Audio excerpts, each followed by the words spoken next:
Hello, I'm Isidro Zavala, and I'm here to provide you with some insight about DOV Corporations and to provide the CEO, Robert A. Livingston, with recommendations.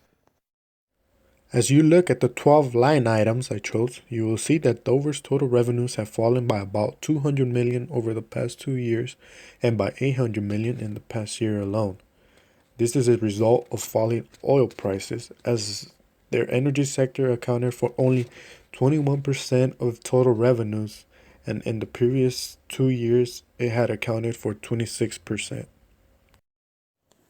Next, you will find that Dover's profit from continued operations have fallen by over 25% over the past 2 years. Again, this is a direct result of plunging oil prices. There isn't much drilling occurring, so their energy segment services aren't needed as much. In fact, the energy segment earnings have been cut in half to 17% compared to 34% and 35% the previous 2 years. Here you see a comparative analysis of Dover and one of its competitors, DOV Corporations. DOV Corporations generates 3 times the revenues and double the net income of Dover Corporations. However, when you look at the cost of revenues, you will find that Dover is more efficient, as they spend about 5.5 cents less per dollar earned. They also hold a higher profit margin, but they do spend 6.5% more on labor. Here is a list of the company's 13 board members. The board is predominantly male, with the exception of 2 females.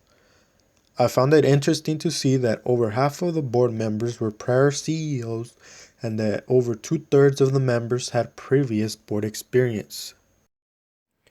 Here are my 4 recommendations for Dover CEO Robert A. Livingston. Continue to grow your engineered systems and fluid segments, as they accounted for 62% of your earnings and helped offset some of the earnings lost from the energy segment. Second, keep an eye on the oil market and plan to invest back into the energy segment if the market rebounds, as the segment once accounted for over 1/3 of your earnings and helped increase net income. Third, keep at it with the acquisition program, as it has helped keep the company afloat despite the lower profits generated from continued operations. And finally, keep expanding international operations, as they have provided 40% of total revenues.